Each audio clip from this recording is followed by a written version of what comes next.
Magandang araw kaibigan! Tuloy po kayo sa Felicidad's Channel. Sa mga kwento ng buhay at pag-ibig na hinalukay sa natatagong baul ni Felicidad. Pero bago po tayo magpatuloy, huwag niyo pong kalilimutan na i-like ang video, i-subscribe ang channel, at i-click ang notification bell para lagi kayong updated sa mga parating pa na upload.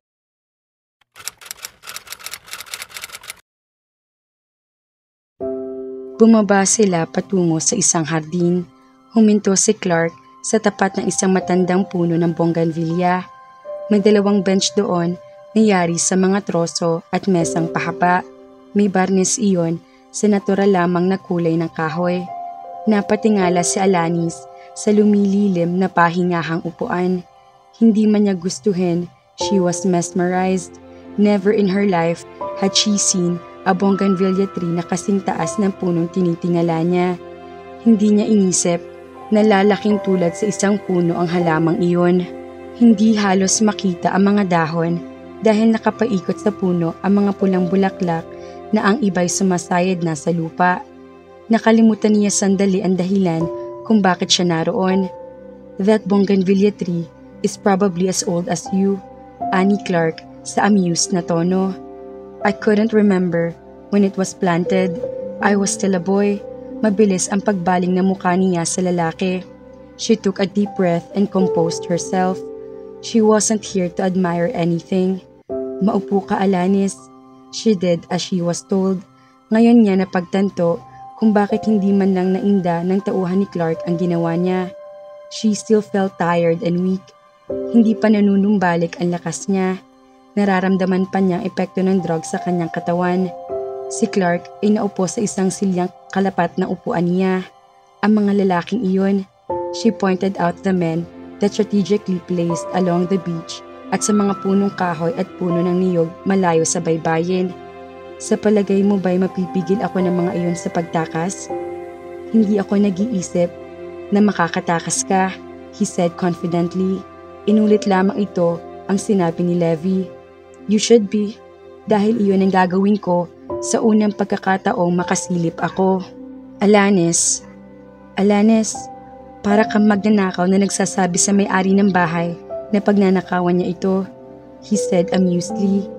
He was speaking her name so softly that she wondered if he was aware of it. Siguro, upang ikalma siya, but she wouldn't buy it. Wala siguro ako sa wastong kaisipan dahil sa drug na itinurok mo sa akin, aniya. Matalim ang tingin ipinupukol kay Clark. Again, why? It doesn't make any sense. You said it wasn't for money. Then why am I here? Kumunot ang noo ni Clark ng bahagya. Wala kang idea? Not a clue. At hindi kita pipiliting sagutin mo ako kung alam ko. Mahirap paniwala ang hindi mo alam. Damn it, she hissed. Wala akong pakialam kung naniniwala ka o hindi. Ang mahalaga sa akin sabihin mo ang dahilan. You said it's not money. Then what is it? And don't tell me that from a distance you suddenly developed this undying passion for me at napagdesisyonan mo na sandaling iyon na kidnapin ako para sa sarili mo. Because I won't believe that for one moment. Napangiti si Clark doon. He was genuinely amused.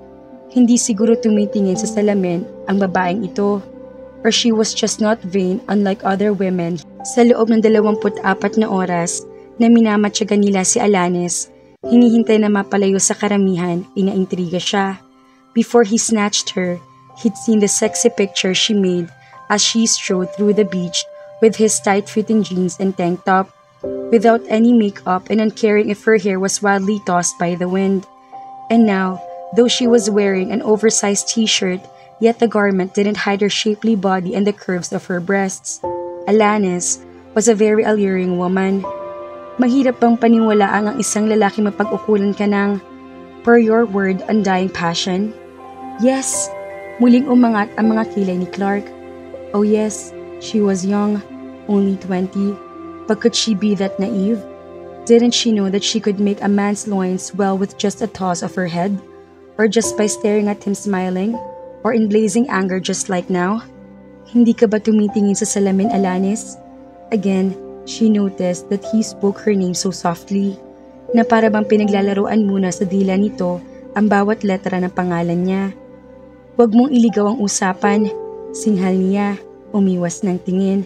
Hindi niya gusto magkaideya ang lalaking ito na naaapektuhan siya dito. He was really a very attractive man for a kidnapper, and a charmer without really trying. "You didn't kidnap me for that reason," aniya, kasabay ng pag-iling. "Because you could have raped me while I was drugged." Huminga ng malalim si Clark. She'd gotten him off track, isang bagay na iniisip nitong imposible sa ilalim ng ganoong sirkumstansya. Hindi dapat magkapuwang ang ganoong damdamin nito. Kay tagal nilang hinintay ang araw na ito para lamang mailigaw at maakit sa isang babae. "You're right, Alanis. But I didn't kidnap you alone. Tulad ng sinabi ko sa iyo kanina, sa matagal na panahon, ay maingat naming plinano ni Levi ang lahat ng ito at ng ilang piling tauhan." "What?" Nagkalinya ang noo niya at bago pa siya makapagtanong muli nagpatuloy si Clark.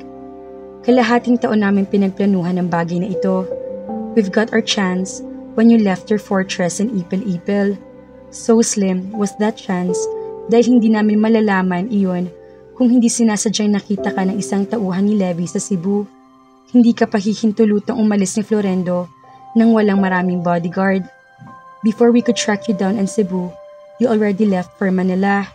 Subalit hindi ka na naalis sa paningin ng mga sumusubaybay sa iyo. It seemed na tumakas ka sa inyo dahil napag-alaman naming hinahanap ka rin ng mga tauhan ni Florendo." Nilinga siya nito. Nakakunot ang mga noo. At bago maisatinig ni Clark ang katanungan sa isip, ay muli nagsalita ang dalaga. "Why Montales? Why have you brought me here? I seem to be asking that question 100 times already. Anong dahilan ninyo upang gawin sa akin ito?" "I want Florendo Canlas." Nabigla si Alanis sa sagot na iyon. Hindi agad nakapagsalita. Hindi niya iyon inaasahan, bagaman sa kasulok-sulukan ng isip niya ay naroon ang hinaling baka nga may kinalaman si Florendo sa pagkidnap na iyon sa kanya. Iyon ang nasa isip niya nang una siya magkamalay.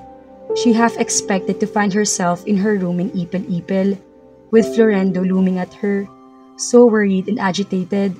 But she guessed she was wrong. Totoong may kinalaman si Florendo, pero hindi sa paraang iniisip niya. No, ni hindi niya matiyak kung bakit iyon ang lumabas sa bibig niya. "Yes, I want him, and I'll get him. He will come for you, Alanis," he said, anger in his voice. Ang mga matay naging tila singtigas ng bakal. Biglang nanikip ang dibdib niya. May parang umuugong sa tenga niya. Napahilig siya sa sandalan ng wooden bench. "Sa pamamagitan ko, iniisip mong kapag nalaman niyang nasa iyo ako, ay pupunta siya dito?" "Yes," simpleng sagot, subalit sa pandinig ni Alanis ay naroon ang katiyakan. She bit her lip to keep from screaming. "Then you're wrong. You're all wrong," she said in a voice filled with fear and panic. Clark had to be wrong para isiping kukunin siya ni Florendo roon. She prayed he was wrong. Umiling si Clark. "I don't think so, Alanis." Sa loob na nakalipas na 4 na taong mahigit, ay pinag-alaran naming magpinsan ang mga kahinaan ni Florendo. Florendo was a widow and had no children and married your mother, who was a widow, 3 years after his wife died. But we never thought you were that important to him, because record shows you were already 12 when he married your mother, though he adopted you and changed your name to his. Subalit nito lamang nakalipas na taon, namin tinanggap ang impormasyong pinadala kina Florendo sa Switzerland, bago ka pa man nagtapos ng high school. So we started to gather informations about you, na bagaman nasa Switzerland ka, ay may mga mata na kasubaybay sa bawal kilos mo. Iniingatan ka. Hipos, tinitigan siya. At nalaman namin ikaw ang pinakamahalagang bagay sa buhay ng stepfather mo, Alanis, he said with satisfaction, a grim smile on his face. "He won't come," mabuhay niyang sabi. Ang ipahanap siya sa mga tauhan nito ay ibang bagay, subalit ang matukoy siya nito mismo sa Rancho Montales was another thing. Her instinct told her both men were enemies, and Florendo wouldn't come to the enemy's territory. And she was hoping against hope he really wouldn't come and get her. Ang ibig mo bang sabihin dyan ay sana hindi siya dumating upang kuhanin ka? He mocked. Unti-unti ang paggapang ng lamig sa mga palad niya. Sinisikap niyang huwag matakot. Sinisikap niyang kalmahin ang sarili. Ang hysteria na gustong umahang sa dibdib niya. She took a deep breath several times. Tama ka. I hope he won't. Dahil kung dumating siya at makukuha niya akong muli mula sa iyo, walang nangyari sa mga plano mo. Sa mga plano ninyo, kung sino man ang mga kasama mo sa pagkidnap sa akin. Wala. Tumangutango si Clark. Naiintindihan ko kung bakit naniniwala ka makukuha kang muli ni Florendo at magtatagumpay siya, Alanis. Your stepfather is a powerful man. Kabisado mo ang kapasidad niya pero hindi ang kapasidad ko. Pero itong tinitiyak ko sa iyo, hindi ako mabibigo sa bagay na ito. She shook her head in frustration. Pilitin mong unawain ito. Alam mo hindi lang sa Mindanao naroroon ang mga MNLF. Kahit sa buong Luzon, hindi birong salapi ang binibigay ng mga papa sa mga ito. At hindi lang iyon, may mga connections siya sa militar. So, alam mo palang bagay na iyan ha? Isang patuyang ngiti ang ibinigay sa kanya ng lalaki. Alam din namin iyon, Alanis. Walang galaw si Florendo na hindi namin alam. Hindi siya dumarating sa Maynila nang walang proteksyon. At sa sandaling lumabas siya ng bansa ay may mga bodyguard siya. Labas iyon ang teritoryo namin at hindi namin magawang kumilos ng paganoon lang at masasayang lamang. We waited for the right time. You gave it to us.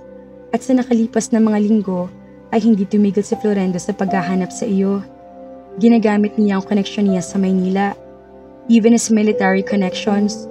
Kung nahuli kami ng ilang minuto, ay maaari nakuha ka na naman lang muli. Ang mama, may sakit siya. Aniya, sa kawalan ng masabi.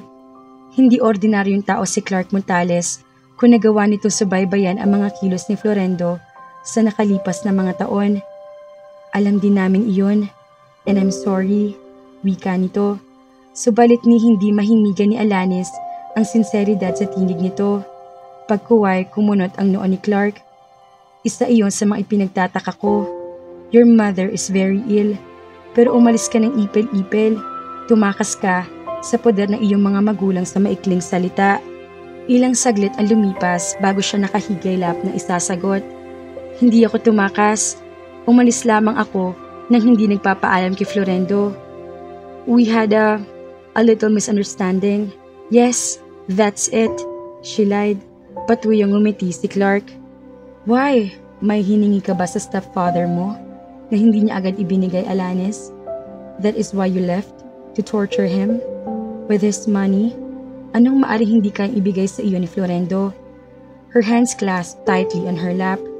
Tumaas ang mga mata sa lalaki and ignore what he said. Ano ang naging kasalanan sa iyo ni Florendo Montales? Bago pa iyon masagot ni Clark, ay isang tinig mula sa likuran ang narinig niya. Nasabi sa akin ni Brian na narito ka at may bisita, Clark. Lumingon si Alanis. Nakayuko sa kanya ang bagong dating. Tila inuuri siya. In her late 20s, the woman was beautiful. Nakabobcut ang kulay kalawang na buhok. She was fully made up. She was voluptuous. In her tight-fitting bootleg jeans and midriff t-shirt, ang dibdib tila gustong kumawawala mula sa maliit na bulsa. Hello, wika ng babae. Inilahad ang kamay. I'm Grace, Clark's sister-in-law. Sister-in-law? Her captor was married. This is Alanis Canlas. Grace, she is my guest here. Ibinaba ni Grace ang kamay na hindi tanggapin ni Alanis iyon at tinitigan siya ng matalim. Walang pakialam si Alanis kung sino-sino man ang mga taga-rancho. Hindi siya interesado makilala ang mga ito. Hindi siya guest doon tulad ng sinasabi ni Clark. Lalo at sa pakiramdam niya ay hindi naman sincero ang pakikipagkilala ng babae sa kanya. Alanis Canlas, bulalas ni Grace at muling hinagod ng tingin si Alanis. Florendo Canlas' stepdaughter? Yes, si Alanis ang sumagot, hostility in her voice. Do you know my father? Kasabot ka ba nila sa pagkidnap sa akin? Know your father? Ulit ni Grace sa patuyang tono, kasabay ng pagtaas ng mga kilay. Pagkuwan ay biglang humalakhak. You've got to be kidding. Si Florendo Canlas ang bukang bibig sa pamilyang ito sa nakalipas na 4 na taon. Kumunot ang noo ni Alanis. Grace was still laughing when she turned to Clark. Ikinawit ang mga braso sa leeg ng lalaki. So, you finally made it, darling. There was a triumphant sound in her voice. She kissed him fully on the lips. Walang pakialam kung naroroon si Alanis at nakatingin sa kanila sa nanlilisik na mga mata. Walang emosyong inalis ni Clark ang mga braso ni Grace sa leeg nito. Saka na tayo mag-usap, Grace. Marami akong gawain, lalo na ngayon. Busy with what, darling? She turned to Alanis, na ang mga matay naglalabas ng apoy sa pagkatitig sa kanilang dalawa. Acquainting yourself with the enemy's stepdaughter? A sarcastic tone in her voice. Hindi ba dapat na nakakulong siya sa silid niya? Anong ginagawa niya dito sa labas? Grace, please. Ani Clark. Naroon ang pag-uutos sa tinig sa halip na nakikiusap. Clark shrugged. A seductive and knowing smile appeared her lips, kasabay ng pagyuko kay Alanis. Assessing her, naglaho ang ngiti. Humalili ang pagkasuklam sa mga mata nito. Whatever your plans, Clark, ninyo ni Levi, alalahanin mong kasama ako roon. Wika nito bago tumalikod. Hindi malaman ni Alanis ang maramdaman at sasabihin.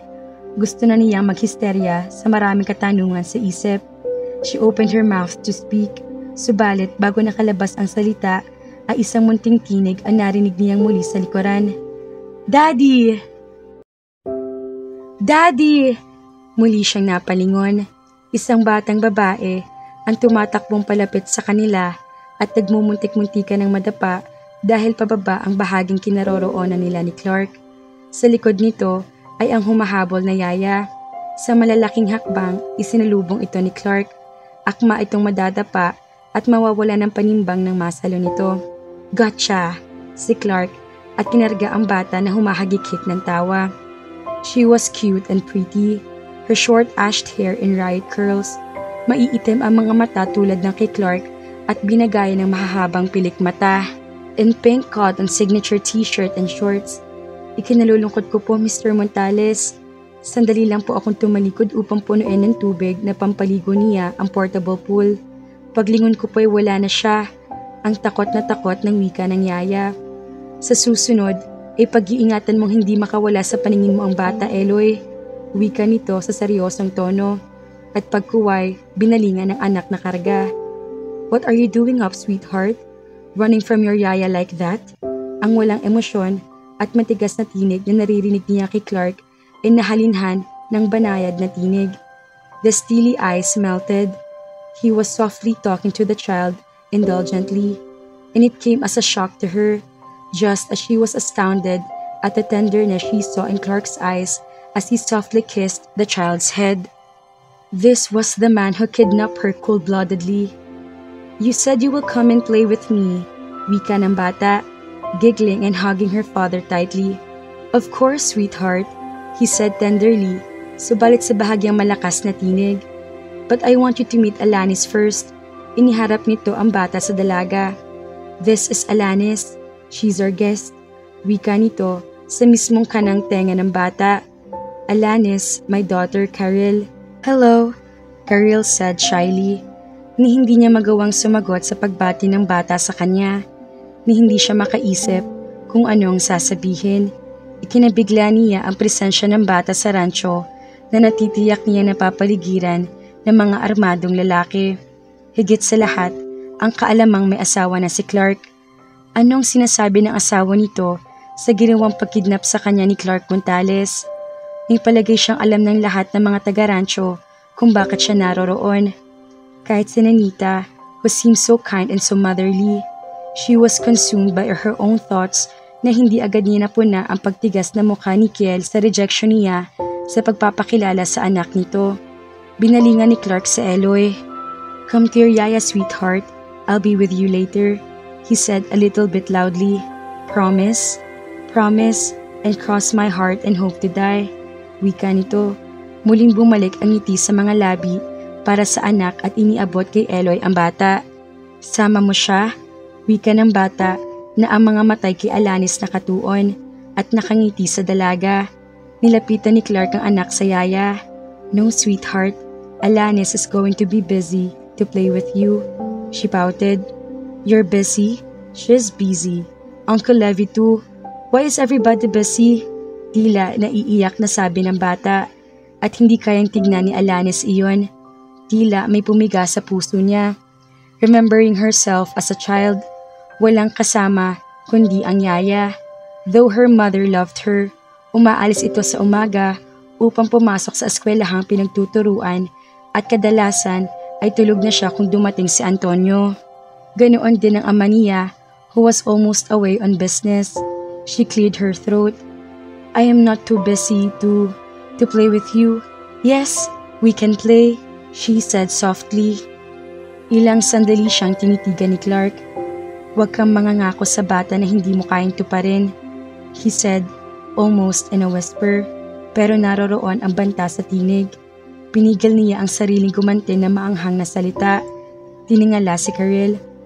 I promise to come and play with you later, Karel. At sa pagtataka niya, ay inulit ni Clark ang sinabi niya sa anak. Kumislap ang mga mata nito at ngumiti kay Alanis. Sige, hihintayin kita sa room ko.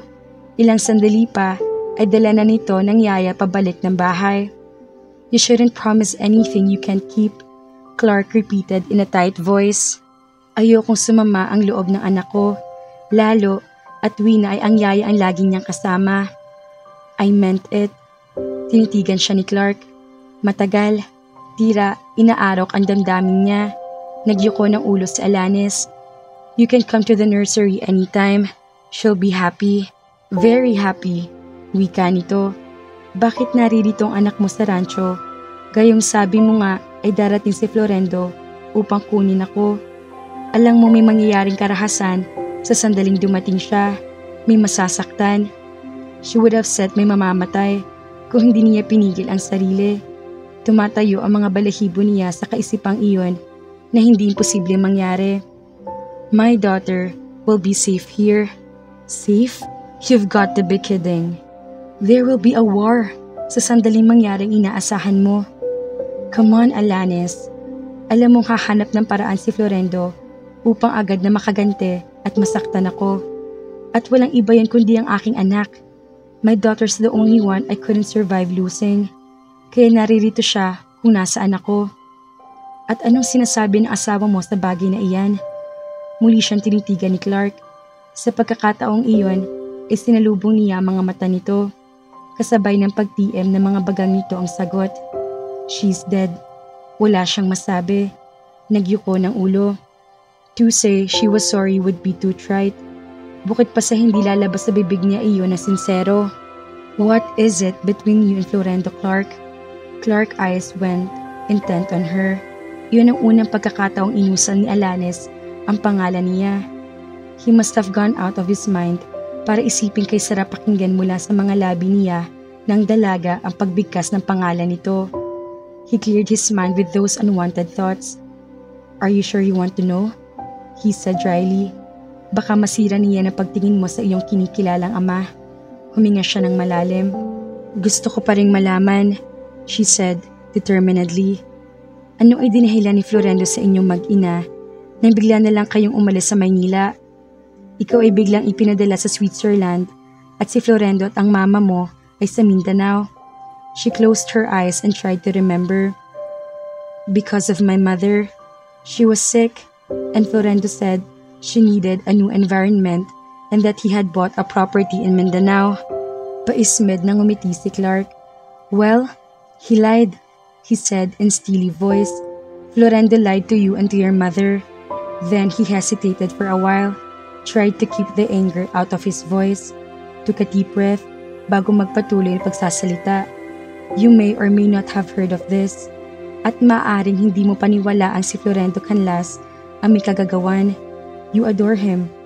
You were still very young when your own father died, and you may spare my feelings. Putol niya sa sasabihin nito. Get straight to the point. He turned his eyes to the sea.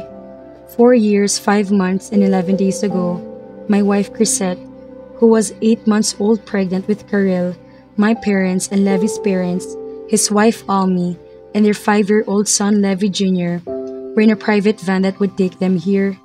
It was our yearly reunion, a reunion that was supposed to be very special dahil may mga bisita kaming mga Hapones. Sa gabing iyon, sa reunion party ay pipirma ang papa at ang mga magulang ni Levy sa isang joint venture, isang multi-million project. But it never was. He turned to Alanis, his face composed, but she could see the anger behind those dark eyes. Gusto niyang matakot sa galit na iyon. Sa pinag-uukulan ng galit na iyon, nagpatuloy si Clark.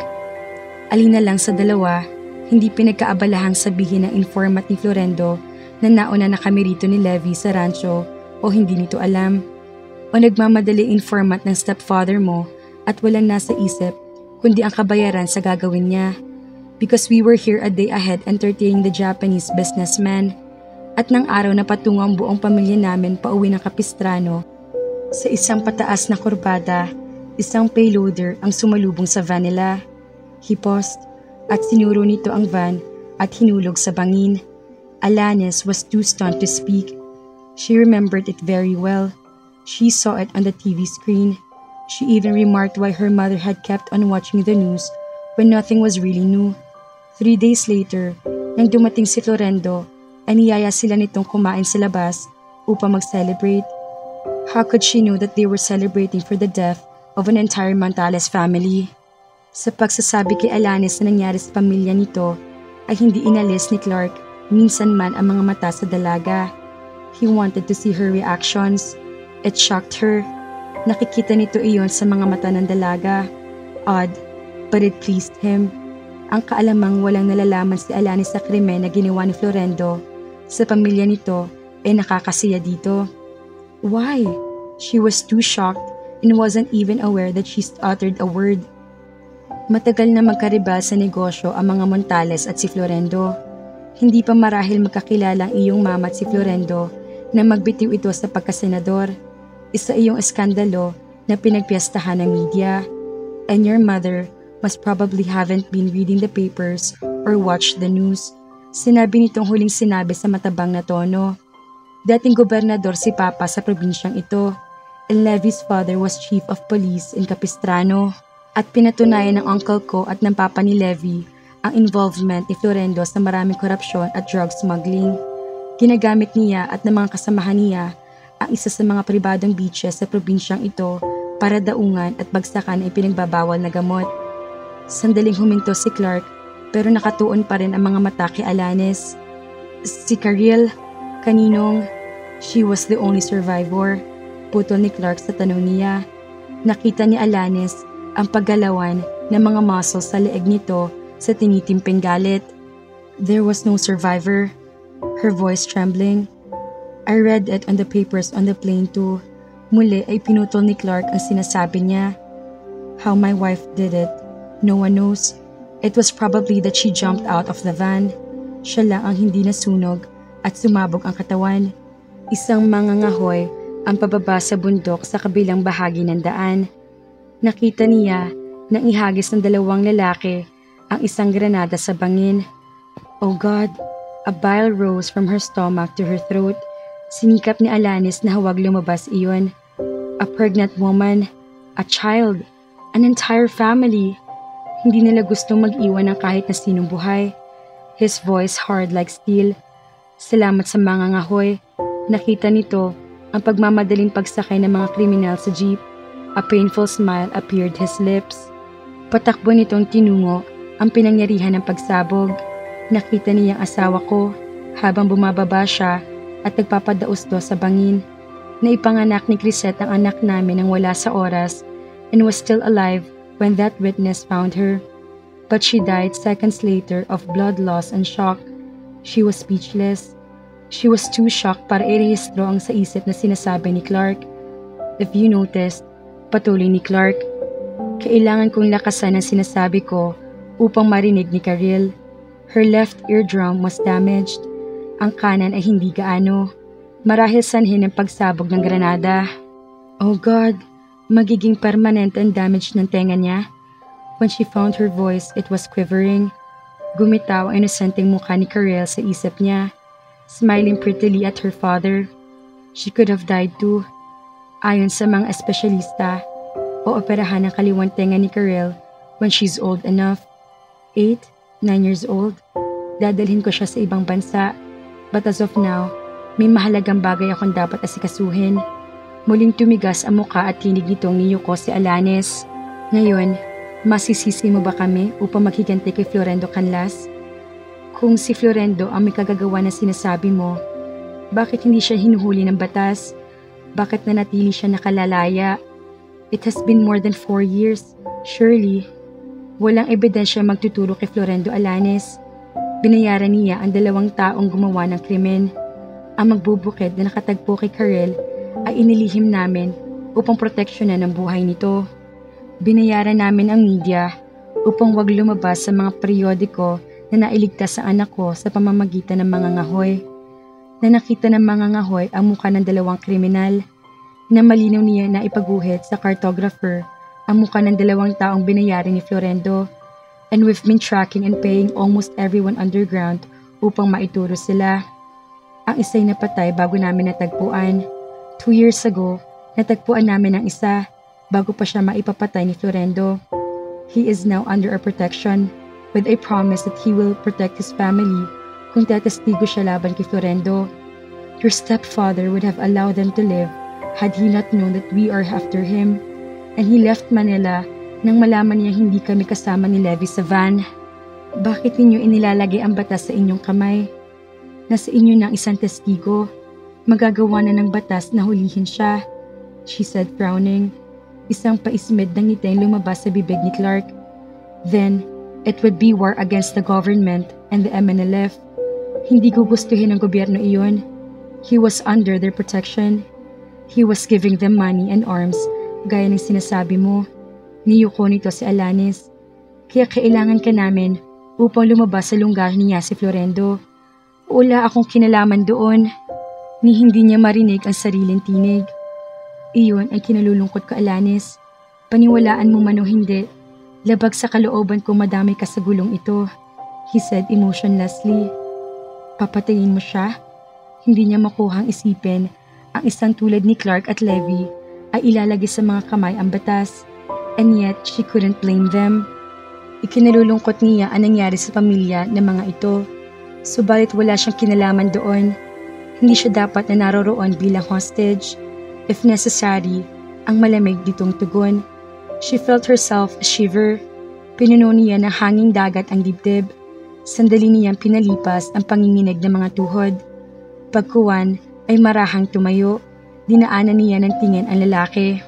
If you wouldn't mind, I'll see your daughter now. My daughter is only more than 4 years old. Hindi niya maintindihan ang anumang sasabihin mo tungkol sa pagkakarito mo. But I'm warning you, Alanis. Ang diferensya niya sa tenga ay sapat ng pinsala. Huwag mong hinawin ng hangin ang buhok niya mula sa kanyang muka nang marahas siyang lumingon. Hindi ako katulad mo, Clark, she said furiously. How dare this man thought that she would psychologically hurt the child. Walang kinalaman ng anak mo sa ginawa mong pagkidnap sa akin. Tulad din ng wala akong kinalaman sa kasalanan ni Florendo sa inyo. Mabilis siyang tumalikod upang magbalik sa bahay. Sinundan ng tingin ni Clark ang dalaga. She was lovely. The photograph that was shown to them many months ago didn't give her justice. She was slim, and yet her flesh were distributed all at the right places, and she was walking in such a way that made him remember himself as a man. At nababahala siya roon. Hindi niya gusto bahagyaman ang nararamdaman. Hindi dapat makasagwabal ang anumang personal na damdamin sa mga plano niya. He and Levi had been waiting for this time to get Florendo. Nothing can stop them now, not even Alanis. Inabutan ni Alanis na naglalaro ng mga stuffed toy si Karel nang silipin niya ito sa silid ng bata. Nag-angat ng ulo si Karel nang maramdaman ang presensya niya.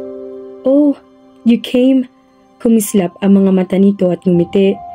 Pumasok si Alanis at lumakad patungo sa kinaroroonan ni Karel. Dahan-dahang naupo sa harap ng bata. Dinampot ang isang stuffed toy, kunway sinipat-sipat. She's cute. Does she have a name? aniya. Subalit nanatiling nakangiti ang bata at nakatitig lamang sa kanya. Nawala ang ngiti sa mga labi ni Alanis. Parang may pumiga sa puso niya. She wanted to reach for the child and hugged her. She wanted to tell her that everything would be alright, na makakarinig ito ng maayos sa sandaling madala sa ibang bansa. Pagkaway tumigas ang mukha ng maisip kung sino ang may kagagawa ng naging pinsala ni Karel. Alam niya ang ilan sa mga kasamaan ni Florendo, subalit ang pumatay ng buong pamilya ay hindi niya kayang tanggapin sa isip. "You're angry," wika ng bata sa maliit na tinig na makitang anyo niya. She shook her head frantically and forced herself to smile. "Oh no, sweetheart," she said a little bit louder and moved to her right. "I said this one is cute, and if she has a name." Muling bumalik ang ngiti sa mga labi ng bata. "Yes, she's Betty. She's my favorite and she sleeps with me." "Oh, and she must be sharing your pillow too," she giggled. "No, I embraced her." Dinampot nito ang isang stuffed toy na sa tingin ay tila galit at nakasimangot. "And this is Gracia." Pagkuwan ay inilagay sa bibig ang forefinger. "Shh! Mayaya gave that name after my Aunt Grace. She's so masungit," she almost whispered, giggling at the same time. "Oh!" Alanis couldn't help laughing softly. Naalala niya ang matalim na tinging iniwan sa kanya ni Grace kanina bago ito umalis. Inabot ni Karel ang isang malaking stuffed toy sa may paanan ng kama. "This one has no name yet. My daddy bought this when we went to Manila. Now I know what to name her." "Really? And what should we call this pretty lady here?" Sinipat ni Alanis ang magandang stuffed toy. "Anis, after your name," nakangiting sabi ni Karel at tinitigan siya. "She's pretty like you." "No, you're prettier, and from now on, she will be my favorite and would sleep with me too." "Oh, thank you, sweetheart." Hindi niya napigilan ang sariling abutin at yakapin ng bata. Yakap na hindi nagtagal dahil sa isang tikhim mula sa may pinto. Parehong napalingon ng dalawa. Anong ginagawa ng anak ng kaaway sa silid ng pamangkin ko? Alam ba ni Karel na narito ka? O inabuso mong kalayaang hindi ko maintindihan kung bakit ipinahihintulot ni Clark sa iyo? Si Grace na nasa pinto at nakakrus ang mga kamay sa dibdib. Wala sa loob na umusog si Karel palapit kay Alanis at humawak sa kamay ng dalaga. Alanis held her tiny hand firmly. "She's angry again," bulong nito. "Alam ni Clark na naririto ako, Grace," mahinahong niyang sabi. "Alam?" Umangat ang mga kilay ni Grace. "Alina lang sa dalawa, nagsisinungaling ka o nasisiraan na talaga ng ulo ang taong iyon upang ilapit ang anak niya sa iyo? You're not a guest here, Alanis. You are a hostage and must be confined to a room." Halos pasigaw ang huling sinabi ni Grace. Napatingala kay Alanis si Karel. "What does she mean by host?" Hindi nito mabigkas ang salita. Kinabig ni Alanis ang bata palapit sa kanya. "Naririnig ni Karel ang sinasabi mo, Grace. Please leave us. Kung gusto mo akong kausapin, we can talk later." Pakiusap ng dalaga, but her voice little bit stern. "What? Itinataboy mo ako sa silid ng sarili kong pamangkin?" Hindi makapaniwalang sabi nito. "Sinabi ba ni Clark sa iyo kung paano namatay ang kapatid ko? Kung saan isinilang si Karel?" She said angrily. "Your stepfather killed Karel's." "Grace!" Mula sa likod nito ay lumitaw si Clark. Nakatiim ang muka. "Ano ang nangyayari sa iyo? Tumataas ang tinig mo at naririnig ka ni Karel. This matter shouldn't be discussed in front of my daughter. And why are you allowing this woman to play with my niece?" Galit nitong hinarap ang lalaki. "Nalimutan mo ba kung ano siya at kung sino siya at kung bakit siya naririto?" Walang kinalaman si Alanis sa kasalanan ng stepfather niya, Grace. Dinala natin siya rito upang palabasin sa lungga nito si Florendo Canlas. He was angry, subalit mahina ang tinig. At habang hindi pa nangyayari iyon, Alanis is our guest. And you are troubling, Karil. At ako pa may kasalanan ngayon? Hindi makapaniwalang wika nito. You're crazy, Clark. Anong sinasabi mong wala siyang kinalaman sa mga kasalanan ni Canlas? She grew up with him. He pampered her. Hindi siya bulag sa mga kasamaan ng stepfather niya. O baka naman ikaw nakakalimot? Hindi nito hinintay na sumagot ang lalaki at patabog itong tumalikod. Si Clark ay tinitigan ng dalawang nakaupo sa sahig. Si Clark ay nakakapit sa braso ni Alanis as if she was clinging to her for protection, and Alanis's arm was on his daughter's shoulders, and it looked like as if she was protecting Karil. Protecting from whom? From Grace? He dismissed the thought from his head. He was crazy. Grace was Karil's aunt, Chrisette's sister, but he had to admit hindi kailanman naging malapit si Karil sa tiyahin nito, at nakakapagtakang makitang anak na nakakapit kay Alanis at napalapit agad sa huli. And what is odd, he liked the sight of them together. I am so sorry, si Alanis na makuha magsalita. Grace is right. Hindi niya matanggap na makitang kasama ako ng pamangkin niya, and I can't blame her. It was her sister who... Let's not talk about it in front of my daughter. Saway ni Clark sa matiim na muka. Aunt Grace is always angry, Daddy. She doesn't like me. Si Karil na kumawala kay Alanis at humakbang patungo sa ama. Now, she doesn't like Alanis too. To Alanis' surprise, agad na lumambot ang mukha ni Clark. Kinarga ang anak. Now, why would you say that? Of course Aunt Grace like you. Loves you in fact. And Alanis are guests here. May sinasabi lang si Grace kay Alanis. Lumingon ito sa may pinto. Naroroon na ang yaya ng anak. I guess it's lunchtime for my Karil. Hindi ba, yaya? I want my lunch here with Alanis, Daddy. But Alanis may not. Please, Daddy Clark. Tinitigan ni Clark sa Alanis na natiling nakaupo sa sahig at napapaligiran ng mga stuffed toys. She looked like a child herself, and he wanted to curse himself for involving her with his revenge with Florendo, but he had no choice.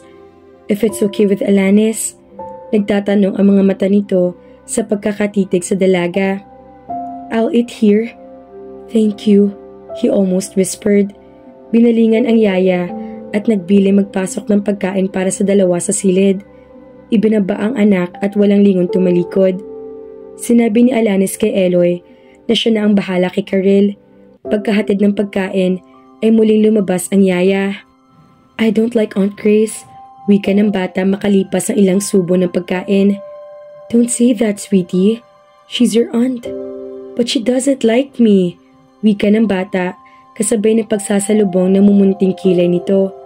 She's only nice when daddy's around. And I don't like her to be my mommy. Nahinto sa ere ang kutsara ni Alanis. Slowly, ibinalik niya iyon sa plato. Would she be your mommy? She hated herself for asking. Tila siya nakikichismis mula sa isang paslit. Sabi ni Yaya Eloy. Sagot nito sa nanlalaki mga mata na tila ba ganoon kaimportante ang sinasabi.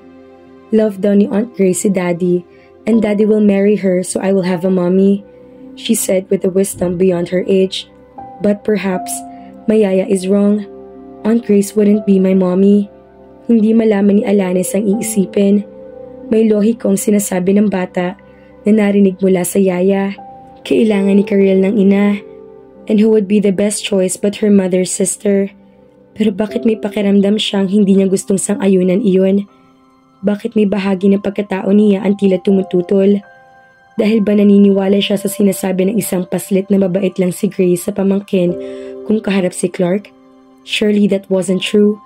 At hindi siya dapat maniwala roon dahil pamangkin ni Grace si Karil. Pero ano ang dahilan niya upang tanggihan ang katotohanan posibleng mangyari na magiging ikalawang ina ni Karil si Grace? For all she knew, Clark and Grace had a relationship. 12:00 na madaling araw, subalit gising pa rin si Alanis. Kahit kailan ay isang malaking suliranin sa kanyang pagtulog. At kung makakatulog man siya, ay nagigising siya kaagad sa mumunting ingay na naririnig niya. Iyon ay ikatlong gabi niya sa Rancho Montales. The first night was when she was drugged, at ikalawang gabi na rin nakikipaghamok siya sa pagtulog. At lalo napakahirap para sa kanya ang matulog ngayon, lalo't hindi na maalis sa kanyang isip ang ipinagtapat ni Clark. Her stepfather was responsible for the death of the entire Montales family. Bagaman gising na gising siya, ay tila bangungot sa kanya ang kaalamang iyon. And if Florendo would really come to get her, then she should escape. But how? Totoong hindi siya nakakulong. Maari siya mag-ikot-ikot sa loob ng rancho, subalit alam niyang may mga mata na kamatsyag sa kanya. Kung tauhan ang pag-uusapan, ay nakita niyang higit na maraming tauhan ang nakapalibot sa buong rancho at hindi mo iisipin mga security guards. They moved like an ordinary people in the ranch. Ang iba pa nga ay tila magbubukid ang suot kung hindi mo pupunahin ang walkie-talkie na nakasabit sa baywang. Subalit alam niyang sa ilalim ng mga kasuotan ng mga lalaking iyon ay armas. Hindi katulad ng mga tauhan ng stepfather niya na lantaran ng paghawak ng mga armas. Ang iba ay mayayabang pa at tinatakot ang sinumang tauhan sa bahay na mahara-hara sa mga ito. Pasinghal pa kung mag-utos. Tanging sa kanya lang mahinahon ang mga tauhan ni Florendo. But she couldn't be so sure about Clark's men. Ang alam ng mga ito ay anak siya ng taong pumatay sa pamilya Montales. At alam ng mga itong hostage siya roon. Humakbang siya patungo sa may pinto sa veranda ng silid niya. Tiniyak na nakalock iyon. Ganoon din ang mga bintana na wala namang mga rehas. She ensured that they were locked inside. Tinitigan niya ang kama. It was a double bed, soft but firm with lovely flowery prints sheets. Maraming malalaki at malalambot na unan, enough to make her comfortable and get her precious sleep. But she couldn't. Tulad ng ibang mga gabing nagdaan, lalong higit ngayon, she was scared. Humakbang siya patungo sa pinto at binuksan iyon. Walang tao sa hallway, subalit natitiyak niyang may mga bantay sa paligid ng bahay. Hali-halili. She walked slowly. Tinitigan ng bawat nakasarang pintong dinadaanan. It was a huge house with many rooms at hindi niya alam kung sino mga umuokupa sa bawat silid. Pagkatapos ay natuon ang mga mata niya sa silid sa dulo ng hallway. Malaking pintong iyon. May mga ukit ang pintong kahoy. At natitiyak niyang iyon ang master suite. Humakbang siya patungo roon. Pinihit ang doorknob. Bukas. Maingat siyang pumasok sa loob. Naghintay siya ng ilang sandali upang sanayin ang mga mata sa dilim. Ang alam niyang naroroon ang lalaki at natutulog. It was something about the air that convinced her. A hint of warm musky skin, a touch of masculine sexuality, a trace of dark spice, and there was a faint sound of deep, even breathing. Lord, nasisiraan na ba siya ng bait para pasukin si Clark sa silid na ito? In the light of day, ay baka hindi niya kayang gawin iyon. But it was the middle of the night, and she was angry, not to mention upset and very afraid. She was running on nerves and raw emotions, at kasalanan ni Clark iyon. Ano pa man ang dahilan ni Clark, ay kahit na sino pa ito, wala itong karapatang paglaruan ng buhay niya, and get off scot-free. Damn him! He had put her in an impossible, intolerable position na kung saan wala siyang kinalaman at siya ang magdudusa sa konsekwensyang mangyayari sa sandaling dumating sa rancho si Florendo at tama lang na mapuyat at magdusa rin ang lalaking itong kasama niya. Maingat siyang humakbang patungo sa malaking kama at naupo sa may paanan nito nang mapaigtad siya sa dilim nang marinig ang pagkasa ng baril. "Huwag kang kikilos," he said in his deep and harsh voice. Tila may lamig na gumapang sa buong katawan ni Alanis. "I don't intend to." Mabilis ang kilos ni Clark at nabuksan nito ang ilawan sa bedside table. Subalit ang baril ay nanatili nakatuon sa dalaga, straight at her heart. "Alanis! Son of a... Oh shit!" Pagmumura ni Clark na sinundan ng iba pang litanya na unprinted oaths. She winced at the series of curses, but she didn't dare move a fraction. Her hands were on her lap. "Anong ginagawa mo at pumasok ka rito ng ganito at ganitong oras?" Marahas nitong tanong. "Hindi ako makatulog." Aniya, ang mga matay titig na titig sa dulo ng baril na nakaumang pa rin sa kanya. "Hindi ka Please, sa iba mo itutok ang baril na iyan at nagsasabi ako ng totoo. I couldn't sleep. I couldn't feel comfortable. Ibinaba nito ang baril sa lamesita. How could you be so stupid to come here like this? I could have killed you. I thought about that while I was in my bedroom thinking, and this may sound crazy and it doesn't make sense, but I am not afraid of you, Montales. I don't think for a moment that you will kill me. For the life of her, hindi niya alam paanong lumabas sa bibig niya iyon. Pero iyon ang totoo. She wasn't afraid of him. She was terrified of the situation he put her into. Clark blinked in disbelief. Of course I wouldn't kill her. Not even a thought of causing her any harm. Alanis, wika nito sa tonong isa siyang bata na kailangang pagpaliwanagan. Paano kung kumilos ako sa instinct ko at pinuputok ko ang baril dahil hindi ko alam na ikaw o nasa paanan ko? Bakit hindi ka kumatok? She shrugged. I might wake the others. Why are you here and what do you want? I find it unfair that you are here sleeping peacefully while I couldn't. Unfair? Inihilamos ni Clark ang palad sa muka at pagkuway mabilis na hinablot ang kumot at itinakip sa ibabang bahagi ng katawan. He was only wearing boxer shorts. Paano kung inabutan ito ni Alanis na walang suot kahit na ano? He usually slept without anything on. Magmula lang dumating sa rancho ang dalaga na natutunan siya magsuot ng boxer shorts sa pagtulog. Hindi niya gusto maabala sa pagbibihis kung dumating sa rancho anumang oras si Florendo. So you couldn't sleep, that is why you crept into my room, he said dryly. Do you want something to help you sleep? Bahagi ng laki ang mga mata niya. More drugs? Mabilis siyang umiling. No. Then what do you want? I told you. Yes. You find it unfair that I was sleeping and you couldn't. And so what now? What do you want? Well, hindi lang naman yun. Mabilis na gumana ang isip ni Alanis sa paghahanap ng dahilan. Hindi niya gustong aminin ditong nais lang niya itong abalahin sa pagtulog. You're holding me here against my will. That alone can make anyone sleepless.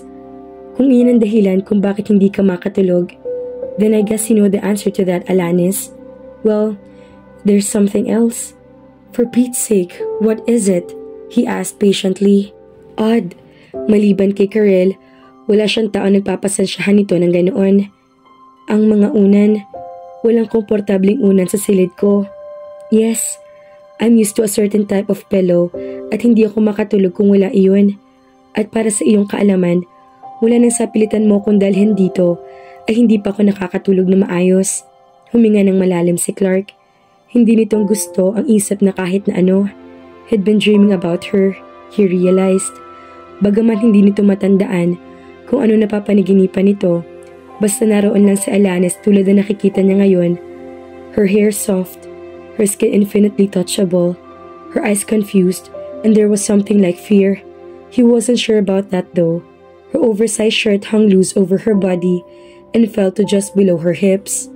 Tinatakpan ang dapat takpan, but the shirt clung to the rounded softness of her breasts, and Clark realized that she wasn't wearing any bra, and then he realized that his throat had gone dry. He focused his eye on her face. Alanis wasn't supposed to be there sitting on his bed in the middle of the night. At least para dito, ay hindi dapat na naroroon si Alanis. Her presence was playing havoc with his nervous system. Anong una ng kailangan mo? Tanong nito. Muling inhilamos ang palad sa muka. I hate thin and too thick pillows. Ayoko rin na matigas o na masyadong malambot. Sinabayan niya iyon ng kibit ng mga balikat. He almost groaned. Malaking problema nga iyan, he said sighing. Inalis nito ang kumot na nakatabing sa katawan at tumayo. Nakadalawang hakbang na ito nang awatin niya. Wait, saan ka pupunta? She gazed at him, startled. Without the sheets, she could plainly see the lean and muscular body, clad only in short silk boxers. She didn't have to touch his legs to know that they were rock hard. Hindi niya kailangan damhin ang pino mga balahibo sa dibdib nito to know that it would be soft. Hindi niya kailangang ibaba niya ang paningin sa boxers nito upang malaman kung ano makikita niya roon. And yet, she wanted to do all those things, and how incredibly stupid of her. Hindi siya nagpunta sa silid ni Kiel dahil sa mga iyon. Nais niyang abalahin lang ito sa gitna ng gabi. but she was suddenly aware the different kind of tension that she felt. This is a huge house, and there are 12 rooms excluding the basement. Wika nito, habang nagpatuloy sa paghakbang patungo sa closet. Kumuha ng t-shirt at isinuot. 8 rito itaas at sa 4 sa ibaba. Pasukin natin isa-isa ang mga silid. Somewhere there's a pillow that you can sleep with. Paano kung may mga natutulog sa silid na gusto mong pasukin? That was a very stupid question. Alam ni Alanis iyon. But she created the problem na kahit siya ay hindi nag-iisip na gagawa ng solusyon ni Clark. She was expecting him to get angry dahil inabala niya ang tulog nito. Clark was staring at her with amusement in his eyes sa halip na iritasyon na para bang alam nito na talaga nasa isip niya and that it was alright to indulge her. Nalilitong tumayo si Alanis. Captors did not supposed to be indulgent and patient. I am going back to my room now. Hindi ko ibig sabihin na gigisingin natin ang mga tao para lang maghanap ng unan. Hindi lahat ng silid ay may tao. May mga silid na bakante. You could try out those pillows. Inabot nitong sariling roba sa may silya at ibinigay sa kanya. Wear this. Malamig sa labas. Ibang klima rito sa rancho. Si Clark na mismo ang naglagay sa likod niya ng roba. Gamit nito iyon kanina while talking Karel to sleep. Matagal kaysa sa dapat na nanatili ang mga kamay nito sa mga balikat ng dalaga. Lagi bang kailangan mo ng tamang unang para lang makatulog? His voice, husky. Tumango siya. Hindi sinasadya na sulyapan niya ang refleksyon nilang dalawa sa salamin. Nasa likod niya si Clark. Ang mga kamay ay nasa mga balikat niya. Nakayoko sa tenga niya habang nagsasalita. Ang mainit itong hininga ay sapat na upang manayong lahat ang mga balahibo niya sa katawan. And there was a kind of intimacy brought about by being with him in a quiet room and the stillness of the night. His scent filled her nostrils, that musky scent na nalanghap na niya kanina pagpasok pala niya rito sa silid nito. She thought it was very erotic, that it brought heat all over her body. She almost closed her eyes. It would be so easy to move backward a little to lean on his chest. What would it feel if she did just that? Agad siyang marahang kumawala. Nasa katawan pa marahil niya ang epekto ng drugs, kaya ganoon ang kaisipan niya. Inakay siya ni Clark palabas ng silid nito. Isang pinto ang itinuro nito sa kanan. Karel's room. Kasama niya si Eloy sa loob. Tumangu-tango siya. Malapit iyon mismo sa silid ni Clark. It made sense. Itinuro nito ang isang silid and Levis using that room. May bahay siyang sarili 1 kilometro mula rito. Pero iyan ang ginagamit niya kapag naririto siya. Binuksan nito ang pinto at inabot ang switch ng ilaw at binuhay iyon. Wala siya rito ngayon. You can check his pillows. She was feeling awkward and stupid. Hindi niya aakalaing i-accommodate siya ni Clark sa mga gawa-gawang kapritsyo niya. Siya ngayon ang naiilang. She started to feel all the pillows and then shook her head. Let's try the other room, he said patiently. Walang kibong lumabas si Alanis. May isang pintong itinuro si Kiel habang binubuksan nito ang isa pang pinto. That's Grace's bedroom when she's here at the ranch. Sa Maynila siya nakatira. She's there now sleeping. Sa loob ng silid ay isa-isa ring pinasubok sa kanya ni Clark ang mga unan at wala siya magawa kundi sumunod. Umiling siya pagkatapos. Tara, sa kaliwang bahagi ng bahay. May 3 silid pang bakante. Mabilis siyang umaling. No, thank you. I'll just have to go back to my room. Alam ni Clark na kailangan bumalik sa silid niya si Alanis bago pa ito makapag-isip at makagawa ng bagay na hindi tama at pagsisisihan nito. He'd never thought she'd look so beguiling in his own robe. He tried not to stare at her bare feet and those legs that ran forever. Alanis was unintentionally sexy. Bukas, ikakausapin niya si Ninita upang itanong lahat sa dalaga ang mga kailangan niya upang hindi ito maabala habang nag-iisip kung sa papaanong paraan darating sa rancho si Florendo upang kunin ang stepdaughter. Hinawakan ni Clark sa braso si Alanis. You haven't tried mine yet. Halika ulit sa silid ko. Napilitang sumunod si Alanis, aware of the firm grip on her wrist, aware of the heat it created on her body. Binitawan lang nito si Alanis na nasa loob na sila ulit ng silid nito. Bumaba ang tingin ni Clark sa sariling mga unan. "Try my pillows." "Yeah," she whispered. Humakbang si Alanis patungo sa malapit sa headboard at dinamang isa-isa ang mga apat na mga unan doon. Then she picked up one pillow, squeezed and felt it. "Ito, I think this one is okay. Kunin at gamitin. Thank you. Alam mo, akala ko ay naimpake ko ng lahat ng mga kailangan mo. Hindi ko kailanman maiisip ang unan," he said, amusement in his voice, and Alanis noticed how it lightened his eyes and softened his face. Sa susunod na may kidnapin ka, isipin mong lahat ang dapat na kailangan. Walang susunod, Alanis. Wika nito. Ang amusement sa tinig ay dagli naglaho.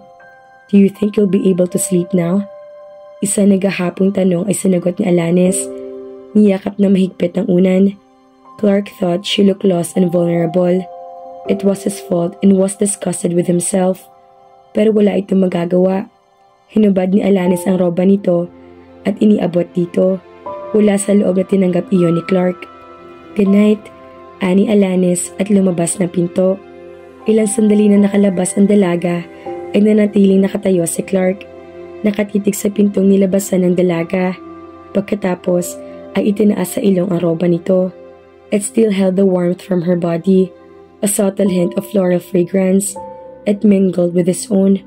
At habang nilalanghap niya iyon, he felt his body harden. He wanted her yet he couldn't take her.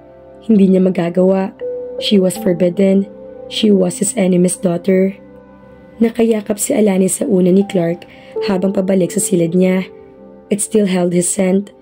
There was a musk spice. She hugged the pillow tighter and inhaled from it. Nakalampas siya sa isang pinto na hindi namamalayang bahagyang bukas iyon. At buong pagsuklam siyang sinundan ng tingin ni Grace habang papasok siya sa silid niya. Mabilis itong lumabas ng sariling silid at sa malalaking mga hakbang ay tinungo ang silid ni Clark. She opened the door. Nakahiga na si Clark sa kama. Nasa gitna ng katawan nito ang roba. His hands still clutching at it. Nakatingin sa kisame nang pumasok siya. Nag-iisip.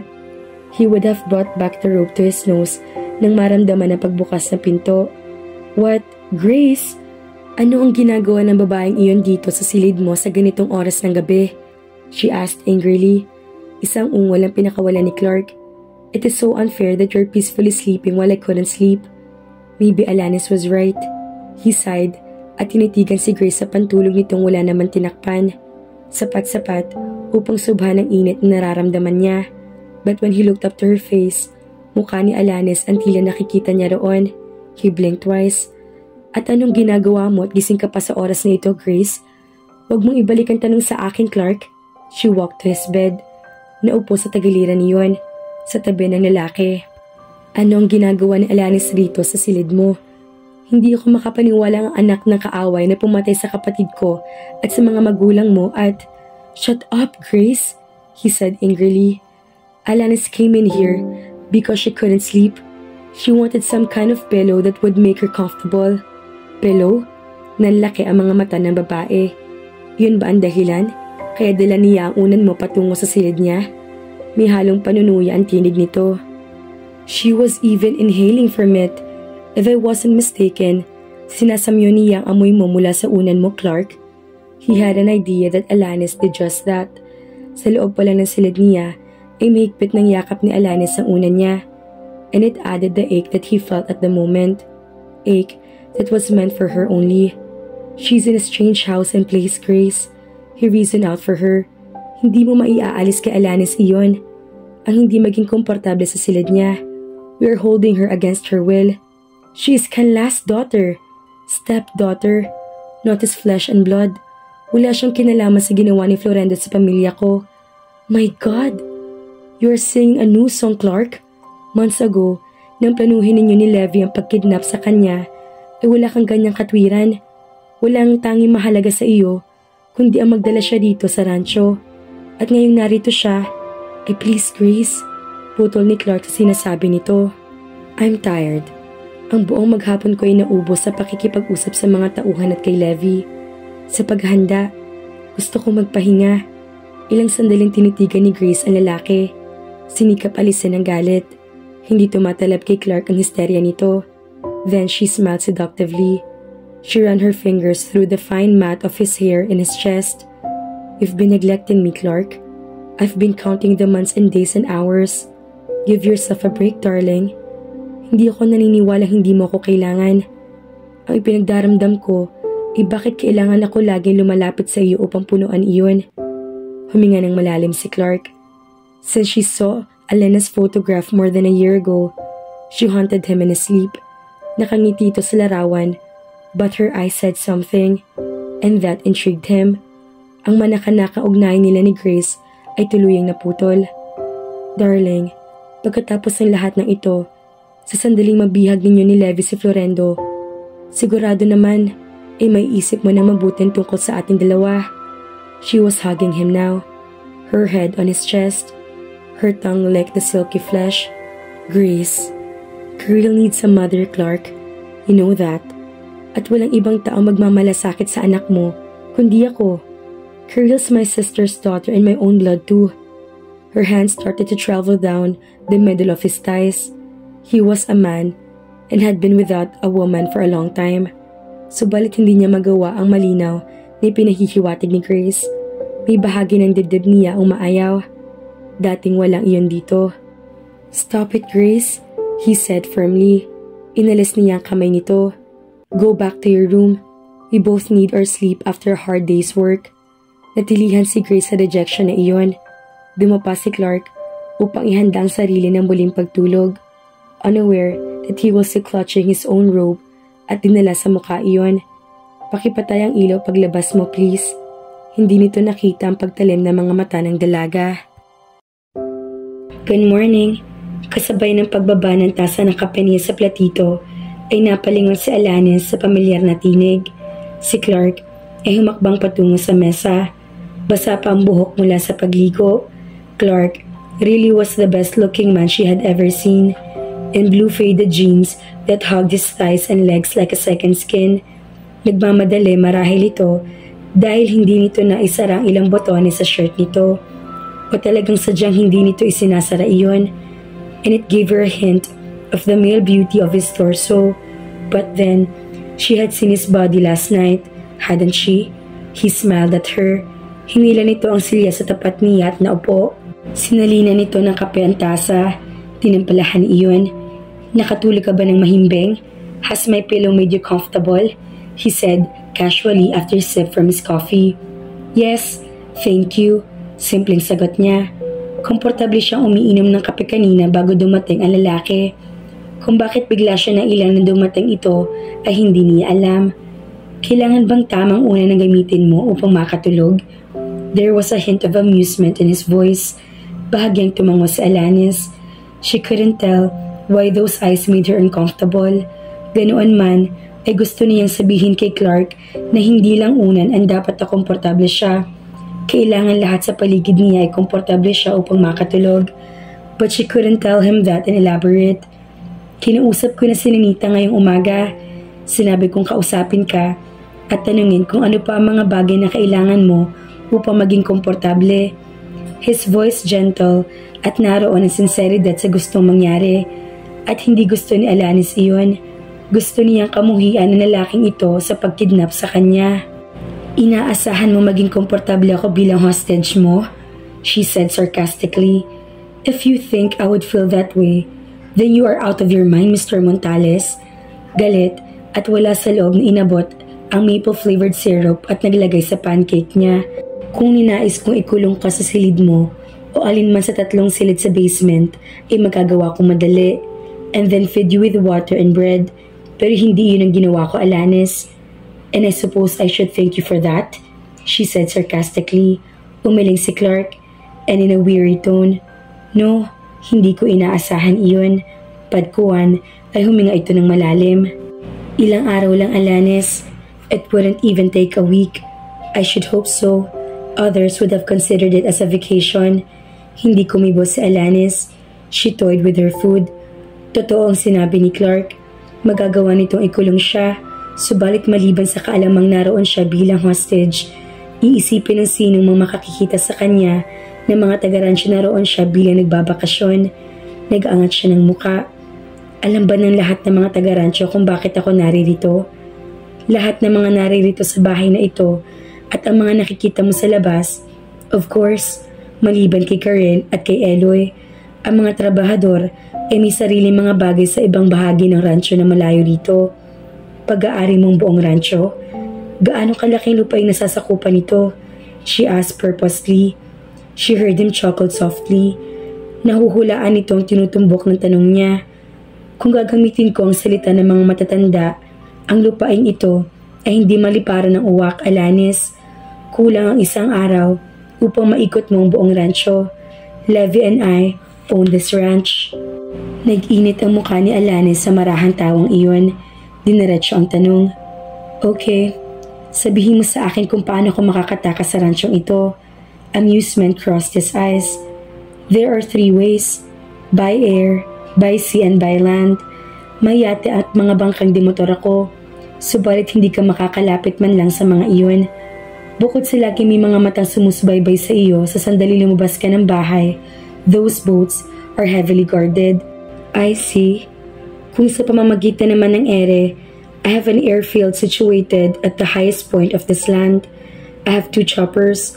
The airfield could even land small planes, but I doubt kung makakarating ka man lang sa paanan ng airfield. Sa lupa naman, may mga sasakyan at kabayo. But you don't know your way. You will definitely get lost. Ang normal na traveling time from the ranch to the main highway is almost 2 hours. Iyon ay kung alam mo ang daan at kung makararating ka kahit sa alinmang sasakyang pag-aari ko. Kung paano hindi ka kaagad nakalapit sa akin nang una magising ka at hindi ka marunong mga bayo, Alanis, I am sure of that. At tinitiyak ko sa iyo, walang mag-iiwan ng susi sa alinmang sasakyan. By mistake. Ni hindi na malaya ng dalaga na durog-durog na harapan niya sa pancake na wala sa loob niyang pinaglaruan ng tinidor. Nakaramdam siya ng panlalamig sa buong katawan. The possibility of escaping was remote. Buong buhay niya ay pinagkalaban niya huwag makulong. Literal man iyon o hindi. Only to end up as captive and she couldn't do anything about it. Naiipit siya sa 2 taong parehong mapanganib. Isa ay ang sapilitan nagdala sa kanya sa lugar na ito upang gawing pain. At ang isa naman ay responsable sa pagpatay ng isang buong pamilya. At ngayon inawalan siya ng kontrol sa sarili niyang buhay at pagkatao. Clark had taken it from her. Ano man ang kasalanan ginawa ni Florendo sa mga Montales, ay walang karapatan si Clark na gamitin siya sa paghihigante nito. At sinisikap niyang labanan ang takot at panik na lumulukob sa buong katawan niya. Nagsalubong ang mga kilay ni Clark sa iba't ibang emosyon na gahalili sa mukha ng dalaga. Nangingibabaw ang takot na pilit sinisikal ni Alanis. He reached out for her hand. Believe me, Alanis, he said softly. Hindi ko gustong masaktan ka. Hindi ko nais na masuklam ka sa akin dahil sa gagawin ko sa taong itinuturing mong ama. Pero hindi ko magagawang iurong ang lahat ng ito.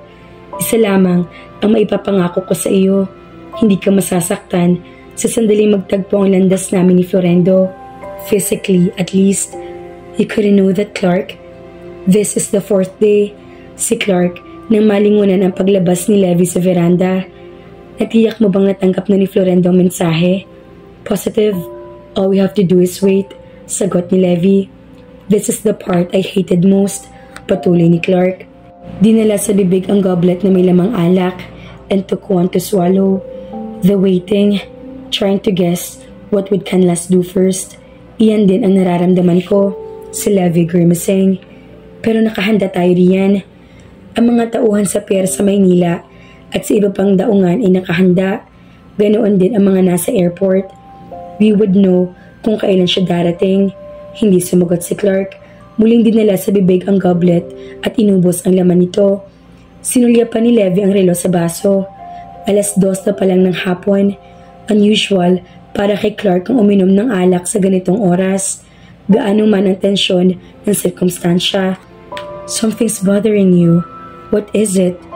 Si Alanis. He filled his lungs with air. Hindi ko kayang isipin ng isang tulad niya ay stepdaughter ni Florendo. Hindi siyang inaasahan kung dadalhin natin dito. Anong ibig mong sabihin? I was expecting a brat. Someone who's spoiled and hysterical. Nagkibit na mga balikat si Levi. Well, She wasn't his own flesh and blood. Iyon marahil ang dahilan. Does it matter? Ama pa rin niyang maituturing si Florendo. Sa sambahayan nito siya lumakit nagkaisip. Her stepfather gave her the world, sent her to the best school in Switzerland, lived in an exclusive and expensive dormitory. At ano nakikita mo sa kanya? Levi asked with intense curiosity in his eyes. Innocence, vulnerability. Hindi nito idinagdag ang takot na tuwina ay nakikita sa mga mata ni Alanis dahil natural lamang na matakot ang dalaga sa kalagayan nito sa kasalukuyan at sa kaalamang anumang oras ay masasaktan kung hindi man mamamatay si Florendo sa kanilang mga kamay. Kumunot ang noo ni Levi. Ipagpalagay na, pero walang magbabago, Clark. Levi's voice became hard. There's a hint of warning. Look, sa sandaling matapos ang lahat ng ito, makakabalik siya sa kanila, unharmed, unscathed, and angry as hell because you've killed her stepfather. Tinitigan ni Levi ang pinsan. He couldn't believe it was Clark talking. Ilang sandali ang pinalipas. Then he said quietly, higit pa roon ang nararamdaman natin nang mamatay ang mga mahal natin sa buhay. Wala siyang kinalaman doon, lalo nang lumalim ang kunot sa noo ni Levi. Ano nangyayari sa iyo? Bakit pinahihirapan mong sarili mo sa mga bagay na iyan? It isn't like you. Isang tambak na impormasyon ang hawak natin kay Florendo Canlas at napag-alaman nating iisang tao lamang ang maaari niyang pagbawisan ng buhay. Si Alanis. It is just, he paused. I don't want her hurt. Hindi maiiwasan iyon, Clark. You know that. Yeah, ibinaba nitong walang lamang goblet sa mesa. Sabihin mo sa mga taong huwag hiwalayan ng tingin si Alanis saan man magpunta. Bili niya bago tumalikod. Nanatili nakakunot ang noo ni Levi habang sinusundan ng tingin ng pinsan. Mula sa veranda ay pinagmamasdan ni Alanis ang unti-unting paglubog ng araw. It was breathtaking. Nagkaroon ng iba't ibang kulay ang dagat dahil sa refleksyon nito. Ang buong paligid ay tila paraiso. Natatanaw niya ang mga nagagandahang bulaklak at mga halaman. Nagtatayugan ng mga puno ng mga niyog at mga punong kahoy. Ang mga mumunting alon ay banayad na humahalik sa dalampasigan. Subalit ang paraisong ito ay kanlungan niya. Alam niyang di kalayuan ay ang mga tauhan na kamasid sa kanya. Anumang isip ang gawin niya ay malabo siya makakatakas sa lugar na ito. Malino na naipaliwanag sa kanya ni Clark iyon. And it scared her so. Yet looking back, hindi niya matiyak kung alin ang pipiliin niya. Ang mga tauhan ni Florendo o si Florendo mismo para ibalik siya sa ipil-ipil o si Clark Montales. Napalingon siya nang makarinig na matinis at munting halakhak sa may kanang bahagi ng veranda. Lumakad siya patungo roon. Si Clark, kinuha mula sa anak ang isang bagay na ipinakikita ng huli sa ama. Galing ang mga ito sa tabing dagat. He was powerful and ruthless. Natitiyak niyang wala makakaawat dito upang mapaghigantihan si Florendo. Subalit pagdating sa anak ay hindi makapaniwala si Alanis sa gentleness na nakikita niya sa lalaki. Sa ibang pagkakataon, she would be charmed, or hadn't she yet? Mula sa kung saan isang tauhan ang lumapit dito at inabot ang isang cordless telephone. He's gorgeous, isn't he? Napalingon bigla si Alanis sa pinanggalingan ng tinig. Si Grace, nasa dulong bahagi ng veranda. Hindi niya ito napansing naroroon. Nakatukod ang mga braso sa barandilya with a mocking smile on her lips. But he is mine, Alanis. Patuloy nito. Unti-unting nawala ang ngiti sa mga labi. Hindi mo maaakit si Clark upang pakawalan ka. Isa kang kaaway. At kitagal naming hinintay ang pagkakataong ito. Clark won't buy the innocent, stupid, childish act. I have no intention of doing that. Naniningkit ang mga mata ng dalaga. All I want is to get out of this damn place. Nagkabit ito ng mga balikat. Anyway, we've heard news that Florendo is in Manila right now. So, we start counting the hours. Sa sandaling pumasok siya sa trap, you can go home. Fear crossed Alanis' eyes. Tinalikuran ng babae at nagbalik sa sariling silid. Palakad-lakad siya at hindi malaman ang gagawin. Nasaan si Clark? Tanong niya kay Brian na makasalubong niya ito sa hallway. Matapos sa pag-uusap nila ni Grace, ay hinanap na niya ang lalaki. Wala na ang mag-ama sa ibaba ng bahay. Abala sila ni Levi Alanis. Sagot nito, boyishly smiling at her. Anong kailangan mo? Baka may maitutulong. No, I want to talk to him personally, she said determinedly. Hindi niya gustong hiyain ang banata, subalit kailangan makausap niya kaagad si Clark. Nasa study niya sila Levi. Nagkakamot ng ulong sagot nito. Thank you. Alam niya kung nasaan iyon. Nasa basement ng bahay. She'd been there once na ikutin at pag-aralan niya ang istruktura ng kabahayan sa paghahanap ng paraan kung paano makakatakas. Napalingon mula sa pag-aaral ng ilang sketches si Clark at Levi nang bumukas ang pinto ng library at pumasok si Alanis. Gusto kitang makausap. Nagkatinginan na magpinsan. Levi sighed. Alanis, I'm busy. We are busy. Maybe we can talk over dinner. Ibinalik nito ang mga mata sa pinag-aaralan. Hindi nito kailangan ng distraction sa sandaling iyon mula sa dilaga. Pinag-aaralan nila kung saan maaaring manggaling si Florendo.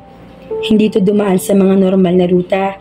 Hindi nito alam ang tungkol sa tauhan nito na sa pag-iingat nila at na may warrant of arrest na ito. At ilang inosenteng tao ang kailangan magbayad sa mga kasalanan ni Florendo Clark. Ako? Ang mama? Ang mga tauhan sa ransyong ito? Walang ibang tao magbabayad sa kasalanan ng stepfather mo, Alanis, kundi siya lamang. Hindi totoo iyan. Paano ko? Pinagplanuhan mong mabuting pagginap sa akin at pagkatapos isasabihin mong walang ibang nadadamay?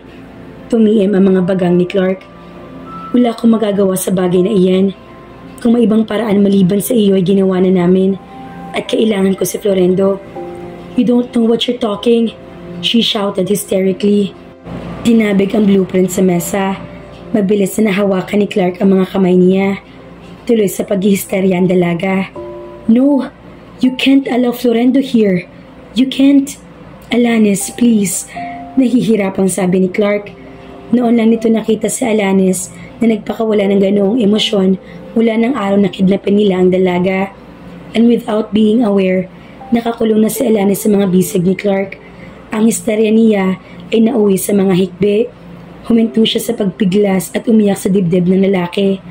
Oh God, Alanis, I'm so sorry. I apologize for involving you in this, he said in agony. His hands caressing her hair. It was hard for him to deal with her like this. Subalit nakaimperanta na sa isip nito ang nangyari sa mga magulang, asawa at mga kamag-anak. Higit sa lahat, Carol's impaired hearing. Please, understand that it is beyond my power to call it off now. Tuloy sa marahang paghikbi si Alanis. Gently, he raised her face to him, fear and tears in her eyes. He cursed himself silently for doing this to her. Pinahid ng likod ng palad nito ang mga luha sa mukha ni Alanis. Hush, baby, he whispered, then slid his hand onto her neck. At kung paano nangyaring bumaba ang ulo nito and laid his lips against hers, hindi nito alam. Alanis gasped in surprise as she felt the brush of his lips over hers. Maliban sa bahagyang aligasgas na nagmumula sa tumutubong stubble sa mukha ni Clark, everything else was softness and tenderness. Sa kabila ng pagkamangha, Alanis welcomed his kiss and tongue like it was water and that she had been in the desert for a long time.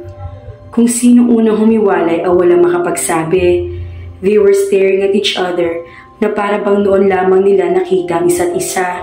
Stunned, Alanis moved away slowly. Pag-uwi patakbo lumabas ng silid.